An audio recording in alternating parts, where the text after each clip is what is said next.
Hello, everyone from Chelsea Fan TV. I hope you're all doing very well.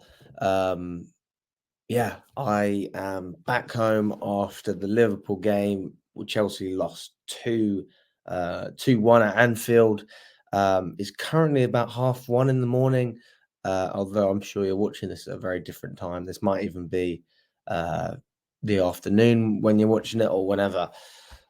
So apologies if I couldn't get these videos out earlier. A big problem with my phone. So all of the fan cams, the vlog, everything, I just had to wait until I get home, to be honest with you. And I thought, now that I'm here, I'll just do a fan cam and let you all know my thoughts on the game.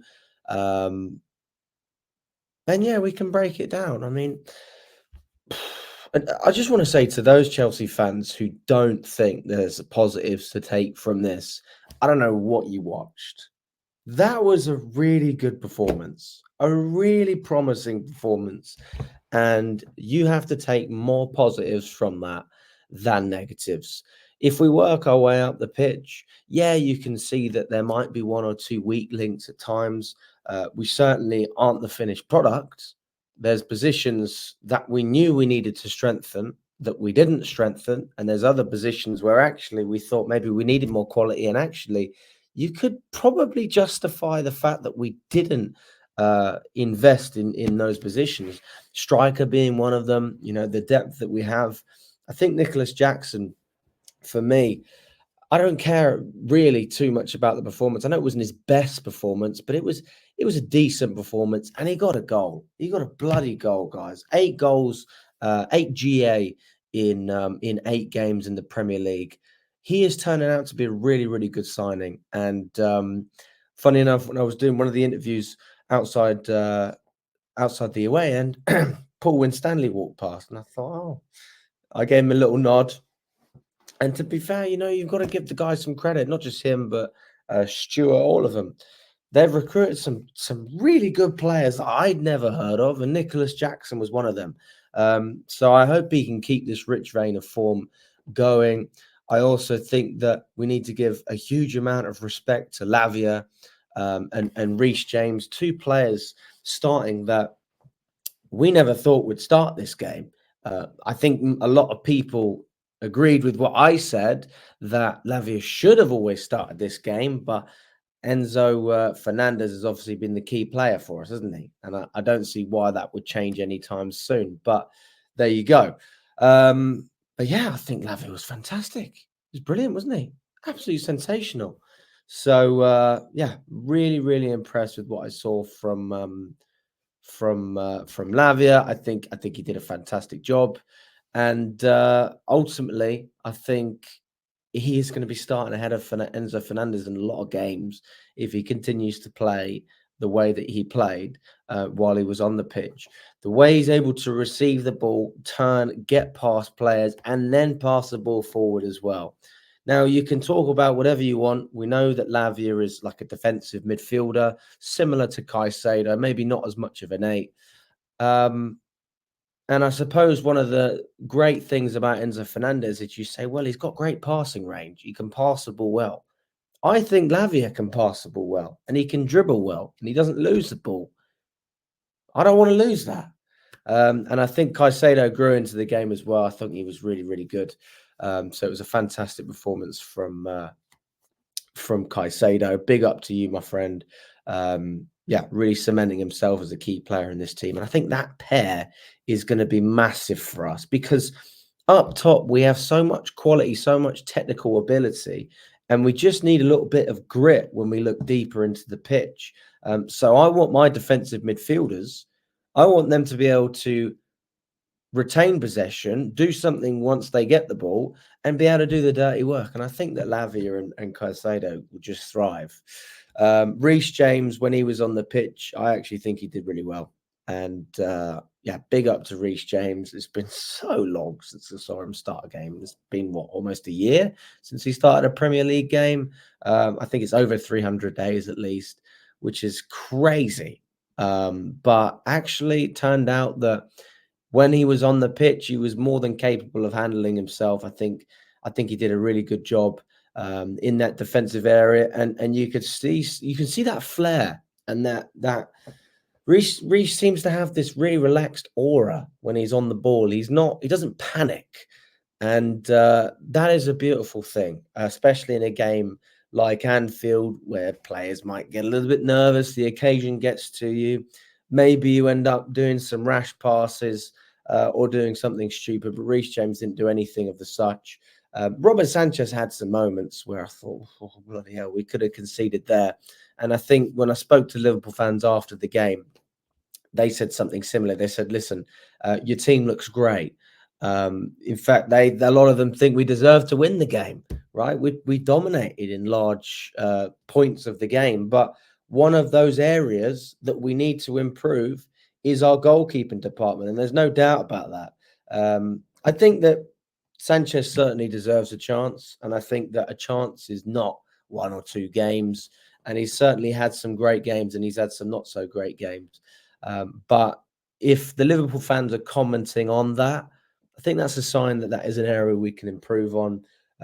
Urgent? Let me know in the comments. I mean, is it urgent? Do we really need to sign a new goalkeeper straight away? Or is there another position that needs to be addressed as well?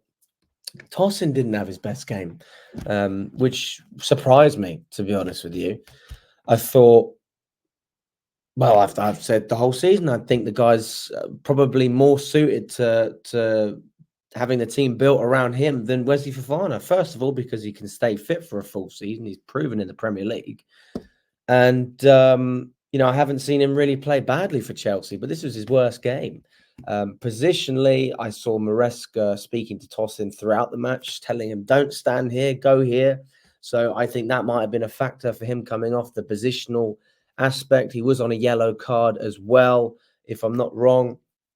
And then just passing the ball out really slow. And I think that is where Badiashile came in and made a fantastic impact. I mean, everyone that saw that substitution was probably thinking, what the hell's going on? But Badiashile actually made a tremendous impact. And I was really, really happy with what I saw from him.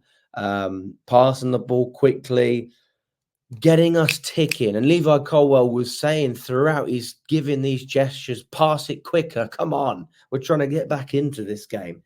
And Badiashile did that. So maybe this isn't the end of his Chelsea career. I mean, when we conceded that stupid goal against Madrid in pre-season, I said, I don't want to see the guy play for us again. I thought it was an absolute disgrace. He didn't even try for it. But there is such thing as redemption in football if you can produce the quality. I'm certainly not convinced about Badiashile, but I think the substitution proved to be a good one. And I think you can look at that all round the pitch, really, and say everything Enzo Maresca did made a positive impact. Every single thing. The only player that I look at that came on, and I don't think they were quite as effective as what I would have hoped, was Enzo Fernandez.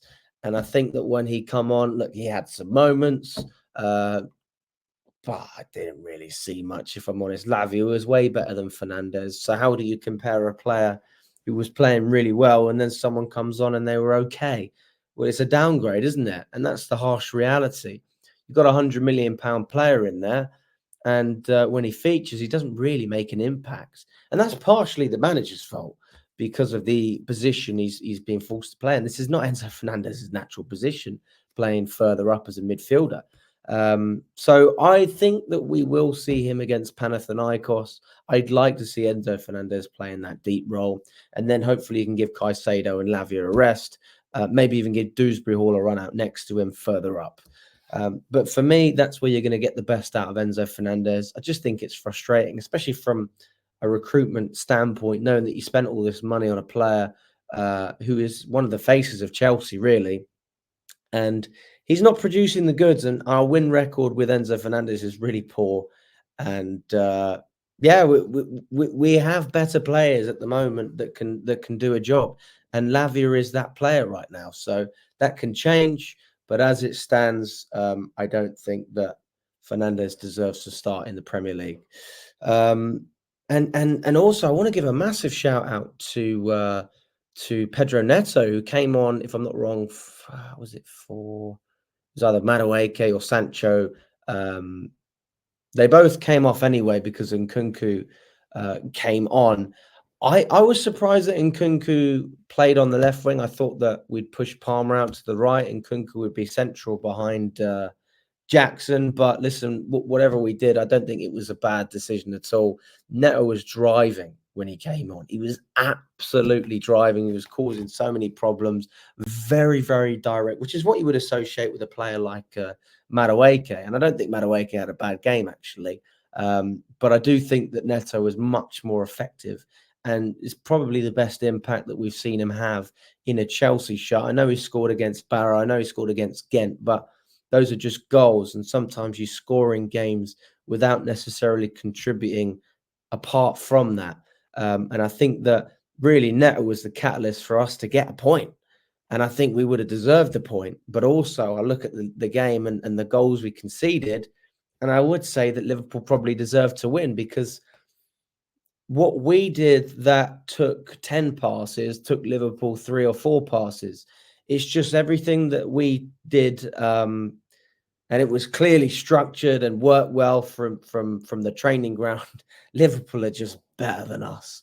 That's the harsh reality of it. And there's no shame in losing to Liverpool at Anfield. So I look at this team and I say, well, we lost 4-1 last year. We lost 2-1 this year. Next year, we've got to go and get something at Anfield. And we see a clear step in the right direction. So we have to hold our head up high for that. And, 100% we are building a team that is very threatening, but just defensively we lacked, like we have in many. And I want to see us win more aerial duels. I want to see us better on set pieces. The amount of set pieces we had, and we didn't cause any problems for Liverpool in set pieces, really. Our win ratio in terms of aerial duels in the Premier League is really shocking. I think we're 18th in the league and Liverpool are first. So that certainly made a difference as well, because if you do want to try and kill an atmosphere and make something happen, set pieces, we had a couple of corners, we had a free kick or two as well. That would have made a difference. And I'll just finish up by talking about Cole Palmer. By his standards, it was a really poor game, in my opinion. But Liverpool defended him well. He had the free kick chance. It didn't quite work out, and a couple of other half chances. Nothing really coming through. But this is where you need other players to perform. And Jackson got the goal, but we needed someone else to try and come up with the good as well. We can't just be relying on Palmer every week to get us out of jail. But listen, that is the standard he set for himself. He literally come out and said he believes he can win Ballon d'Or. And I believe he can win the Ballon d'Or. I think he's that good. But if that's the standard we're going to set, then you've got to perform every single week. And that's no exception, whether you're at Anfield or not. So, yeah, that's what I think, guys. Let me know if you agree or disagree with anything I've said. I may have missed a player. So, yeah, apologies if there's something I should have spoken about, but it is late. It's like almost 2 a.m. But I am currently uploading the vlog as we speak. And then I'm going to get the fan cams out as well. All the best to everyone. Let me know what you think. Subscribe to the channel if you haven't already. And up the Chels.